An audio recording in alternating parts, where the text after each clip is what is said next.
Good evening and welcome, ladies and gentlemen, sisters and brothers. I'm very sorry that we have to hold this meeting, but I'm absolutely delighted that the organisers have organised it. Oxford United Against Fascism, because it's very, very important, the work that we have to do tonight. And if the Oxford Union doesn't back down, the work that we'll have to do next week as well. We've got a very impressive array of speakers. We've got an even more impressive audience. So I hope as many people can speak as possible and that we'll all come away learning something tonight. My name is John Tanner. I'm chairing the meeting and I'm a Labour councillor. And to start with, I bring greetings from Oxford Labour Party, from Oxford City Council, which of course is not just Labour. We don't allow Conservatives, but we do have Liberal Democrats and Green Party councillors. And also from Andrew Smith MP, who I think has produced a statement which will be read out a little later. We've got an excellent array of speakers, but unfortunately Maz Salim from Birmingham is not able to join us. He's apparently not well, so that's unfortunate. However, we do have Roger Mackenzie on my left and your right, who's the Assistant General Secretary of Unison, lives in Oxford. We've got Dr. Sheikh Ramzy, also lives in Oxford, who's the Director of the Oxford Islamic Information Centre. And there are a few demonstrations in Oxford that it doesn't appear on. We've got Caroline Rain, who's over here, and will be joining us on the platform shortly. And Caroline describes herself as a local activist with Jewish heritage.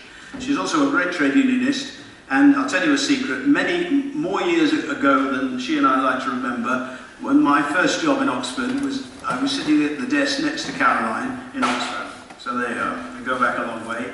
And finally, on my right somewhere, I think, we've got Wayman Bennett, who's the Joint National Secretary of Unite Against Fascism. And there will be a number of interventions from time to time just to keep things humming along. So we're going to ask the speakers to speak for between about 5 and 7 minutes. We'll take all 4, and then we'll have questions and discussion at the end. Is that okay? Right, well, welcome to everybody. And I have great pleasure in, you can press, there should be a button somewhere. What do you need to do? It's underneath that one at front. Anyway, I'm introducing Roger Mackenzie, who's the Assistant General Secretary of Unison. Roger. Good evening, everybody. My voice might give out, so I apologise in advance. I've got a bad cold.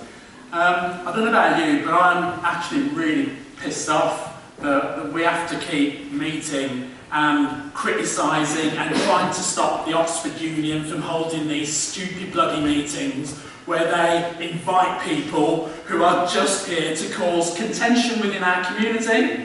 So they've got form. This isn't just something that's new.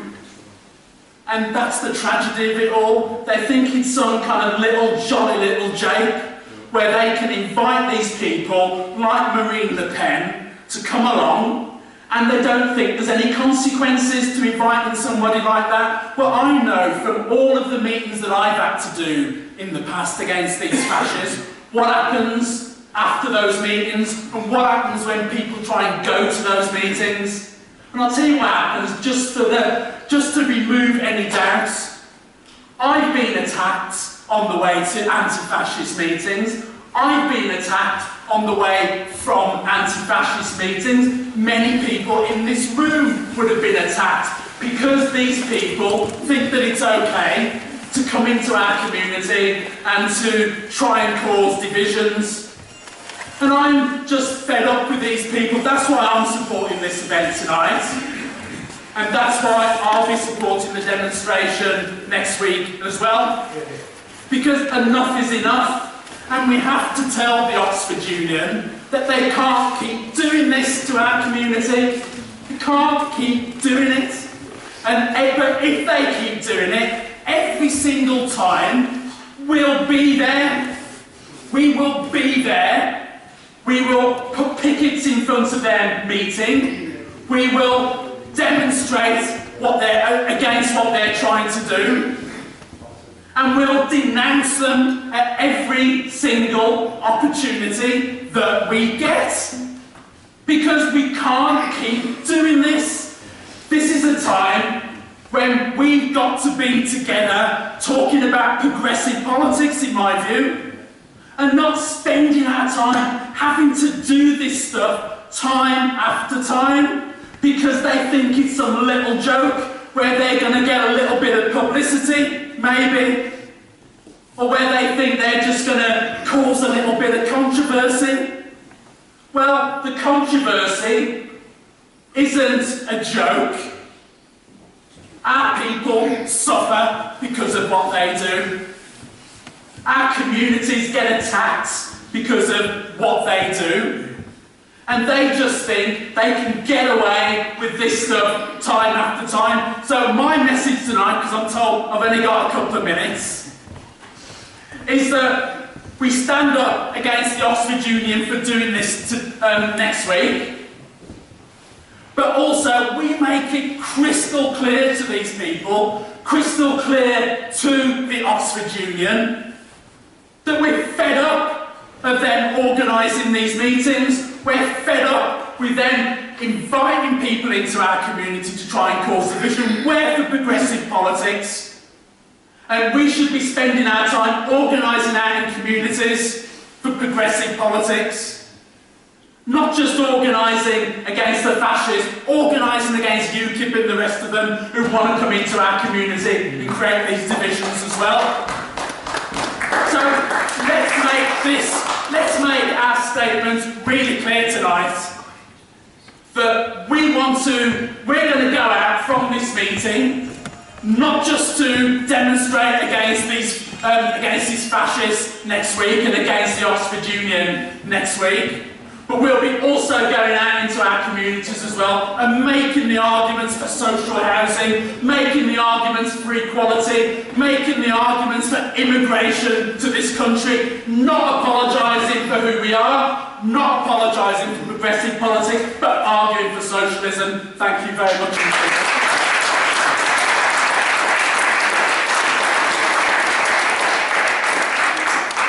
Thanks very much, Roger. An excellent start. And now we have another very good speaker, Dr. Sheikh Ramzy, who is a representative of the Muslim Council of Britain. Mr. Ramzy. Thank you. If you don't mind, I sit down to read it because I know if I say some things from my heart, usually as a Muslim, going to be difficult for me. However, I greet you with the Islamic greeting of peace. Assalamu alaikum wa rahmatullah. May peace and blessing of Almighty God be to you, my brothers and sisters. As you know, and I believe, Marine Le Pen is the head of the far-right organization, the Front Nationale, whose aims is to cause division, intolerance, and promote Islamophobia and hatred toward the Muslim and other, both in France and further afield. Of course, Ms. Le Pen is not the first controversial figure to speak at the Oxford Union, but I believe it is too soon after the Charlie Hebdo's killing for such a far-right leader to be given a platform to try to legitimize Islamophobia. We all should be focusing on things that bring us together, not cause division and put the security of the Muslim and the mosques in the UK in jeopardy. My brothers and sisters, I strongly recommend that the cancellation of the Ms. Le Pen's visit so that we might focus on more productive ways forward together as a community. Brothers and sisters, only a few days ago, Ms. Le Pen called for surveillance in mosques, effectively labeling the whole Muslim community as a criminals, encouraging suspicion and working against rather than with the Muslim communities in order to promote peace and cohesion. The language used by Ms. Le Pen contributes to an environment of hostility toward Muslim and faith, promoting a dangerous backlash against the community. It appears that Ms. Le Pen is using the event in France to gain political advantage without a care for the consequences will be have on the Muslim community in her own country and abroad. My brothers and sisters, freedom of speech is meant to promote justice and prevent the oppression of minorities.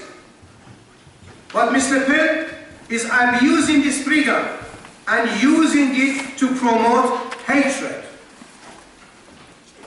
Oxford is a multicultural city and society that have previously been targeted by fascists from National Front in Britain, trying to stir up racial and religious hatred. Thankfully, their number very small and their angry racist ethos was not welcome at all. What I fear by giving figures such as Ms. Le Pen's airtime, support will be seen to be given to these functions and support will be given to these factions, and further Islamophobic sentiment and act will be stalled. My brothers and sisters, I would say Ms. Le Pen should take a leaf out of Britain's book, and that France should learn from Britain model of multiculturalism and religious tolerance, which I hope will remain in place for a year to come, or for years to come. I pray, my brothers and sisters, I pray that Britain will not succumb to the underlying intolerance of religion that seems to be taking root in France. I strongly encourage the cancellation of Ms. Le Pen's talk in order to prevent this trend from being promoted. Thank you very much for listening.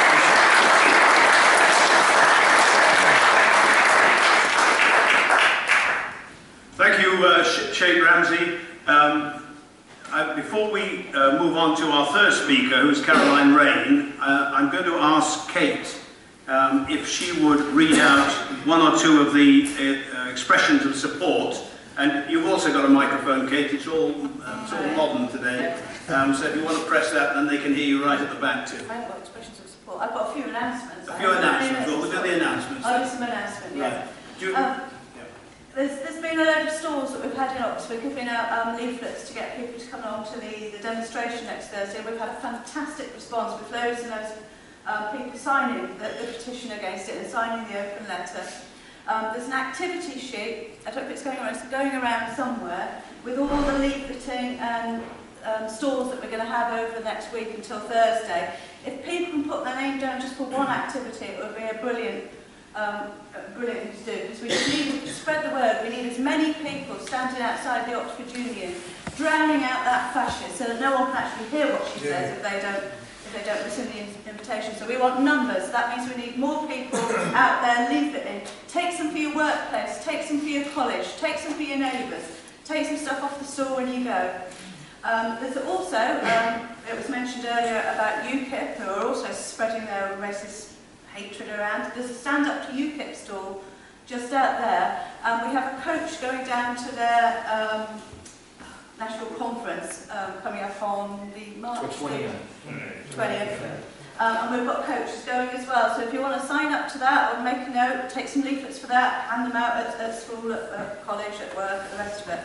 And there's also some leaflets going around for the UAF National Conference, where we'll be talking about how to fight fascists, how to fight UKIP, how to fight the rise in the right and make sure that it doesn't rise like it has done in other countries in Europe and across the world. So it's important that we do debate the best way of fighting back the fascists. So take a leaflet, sign up now tonight, take a few away for your friends. Thank you. Thanks very much, Kate. And Kate, of course, is the Vice President of the Oxford and District Trade Unions Council. And I'd now like to call on Caroline Rain, who describes herself as a local activist with Jewish heritage and a good friend of mine, to talk to us. Thank you, John. It does feel strange to be standing up here speaking as a Jew, which isn't something I would normally do. For as long as I can remember, I've been an atheist, and I feel little connection really with the cultural roots and heritage of the Jewish religion.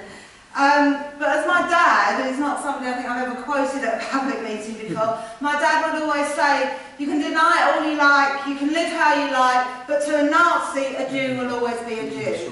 And I think he is right.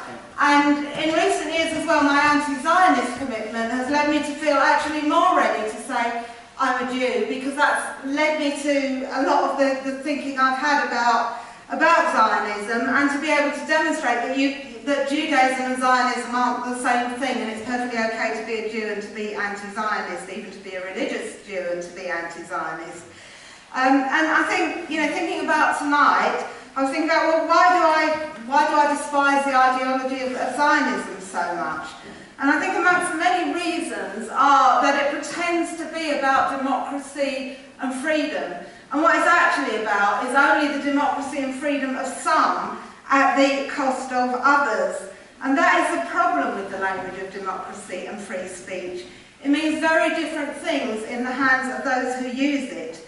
Free speech is a politically loaded term. Whose free speech are we talking about when we defend free speech? And what speech are people free to make? Because I'm clear that free speech doesn't mean the freedom to insult and to offend, nor is it the freedom to impose views on or about those whose free speech the speaker would deny. And in this vein, I was actually sickened by the hypocrisy of what Seamus Milne in The Guardian referred to as the serried ranks of warmongers and autocrats who were lined up to proclaim free speech at the Je suis Charlie demonstration in Paris earlier this month. Because these were people who had actually silenced, jailed, killed and flogged any number of journalists who were guilty of no crime except being journalists and reporting what they saw and actually communicating with the world. And they were just reporting what they've seen. Throughout Europe, far-right parties are now gathering strength, and Marine Le Pen's Front Nationale is one example. And however she may try and dress up her politics, I think we all know what they are, and we have to make sure other people also know what they are. This is someone who described her father's Holocaust denial as a political error. She never described it as a factual error, she never said it was wrong, she just said it was a political error, which sounds very familiar in the language of politicians trying to cover up. And make no mistake, these fascists and racists across Europe are not people who advocate free speech, but people who will only silence it. Jews, Muslims, trade unionists, immigrants, the poor and the marginalised, all will be silenced. And who would want to be the last one standing in a hate-fueled world? It doesn't matter what you are, what your roots and origins are, what your religious beliefs are. Who would actually want to live in such a hate-fueled world where all decent people are silenced? So we must not respect the freedom to speak of somebody who would deny us that same freedom. And instead we must say loud and clear, no platform for fascists, wherever it may be. And if democracy requires that we provide such a platform, then that's not the kind of democracy that I want to live in. Thank you.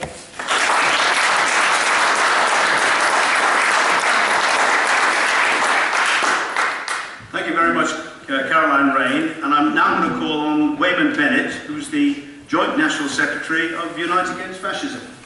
Wayman. I'd like to thank all the speakers for speaking out against Marine Le Pen. I want to be very clear about why we all have to unite against Marine Le Pen. When Marine Le Pen's father said the Holocaust was a small detail in history, you say that because you want to repeat it. And I think we have to understand, we have a slogan. Yesterday was Holocaust Memorial Day, and the slogan was never again. And actually, to understand how the Holocaust happened, we have to understand what the dangers are in terms of when parties seek to destroy all democratic rights and replaced it with a fascist leadership, a Nazi leadership. And I think when people say we have to understand what the danger is now.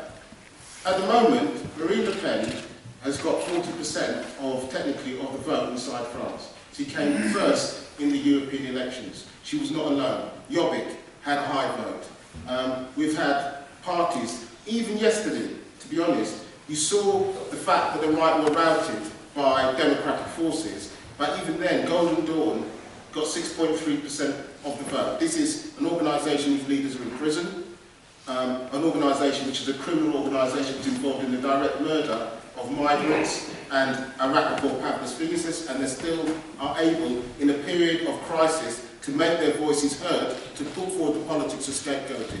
Why do we want to stop Marine Le Pen? I think we want to stand with every single person in Europe that says we do not want to see a return of fascist politics. Why do I say that? I don't know if people have heard of a man called Mohammed al-Marki. He was the man that was stabbed 17 times when his neighbour broke into his house, and when he stabbed him he said, "I am your God, I am your Islam." And that's what happens when people get away with putting forward Islamophobic statements. That's what happens. 108 attacks. I remember when the EDL said that, who spoke at the Oxford Union, said we believe in free speech. Well, tell it to the mosque in Muswell Hill that was burnt down. Because I tell you, when people start burning down synagogues and start burning down churches, you know who they are, and those people have to be stopped. And when they come, as Hitler said, we will come as a wolf in sheep's clothing. And Marine Le Pen is trying to build a different type of party. You see, there are 4 types of far-right organisations at the moment. There are open Nazis, like Jobbik. By the way, Gobi Ovana came to this country the other day, a man that said throw the Jews into the sea, and people let him have a platform because they said I was told by the government he was democratically elected. Well, I'm sorry, so was Hitler. He had no right to come here. Then you've got people like Marine Le Pen, who I describe as Eurofascists. They remove the imagery, but they are the same. Then you have people that are racist populist, like UKIP. And then you have the street gangs, like EDL or Prediger. I don't know if people have noticed the organisation in Germany, where it's the man dresses up as Hitler and he says it's only a joke. No, we knew what you were when you started going on the street and people described you as pinstripe Nazis. We face a dangerous time. And I believe the people that saw the rise of the Nazis last time didn't see where it was going to end. It ended up with the marching on the streets, and ended up in the gas chamber, and ended up in the Holocaust. And actually, we should remember who they sent there. The first people they sent were their political opponents. They sent the Social Democrats, the Communists, to the concentration camps, to trade unionists. They sent gay people, Jehovah's Witnesses, anybody who opposed them, and the mass of the people they sent were the Jewish community, who they scapegoated for the crisis of the 1930s. And we have to make sure that doesn't happen again. And so when Marine Le Pen says, I've come to debate, if somebody says, I want to debate your existence, it is not a debate, it's a threat. Right? I will debate the colour of the sky, what art you like, whether you like jazz or hip-hop. I will not debate the question about whether somebody's allowed to worship in a particular way. And when you compare Muslims to Nazis, what you are doing is robbing us of the arms to be able to prevent a return of the attacks of the politics of the Holocaust. And therefore, I want to commend the people of Oxford for standing up for democracy, for equality. And I say anybody who's anybody, I don't care if we all agree on one thing. We have to agree that on that day, we all stand together in numbers outside and say to the Nazis, you are the minority, and you will not let history repeat itself. And that means grabbing all our friends. I remember that some people will come out and they want to hold a candle. Some people will come out and they want to make no noise. Some people will come out and they want to make more noise. Some people will come out and they want to defend each and every community. Together, we can make a statement that goes around the rest of Europe to say that it's not true that people will accept the politics of Le Pen in the 21st century. And it's important that we make this stand. I think to celebrate Holocaust Memorial Day and then to let Le Pen come to the Oxford Union is an insult to all the people that were being murdered there. And we will not let that insult go unanswered. So I'm proud that you've made that stand. I'm proud that the trade unionists, I'm proud of everybody that's come out and made that. But I think we have to make the extra effort because I think there's a danger of complacency. It can't happen again. That's what I'm told. But I think when you look at the people, the roll call of the people that have been murdered, I'm not arguing that fascism is going to take power in one day. I'm not arguing that. That's not how fascism took power last time. It came slowly, stealthily, making it unacceptable acceptable. And I think that's the reason why we have to make a stand now. When they're marching down the street in 1,000, it's much harder to say I disagree with you. It's much easier when they come in ones and numbers and look for legitimacy. We say we will not give you an ounce of legitimacy because what you represent is the worst elements of our society. And there is an alternative, by the way.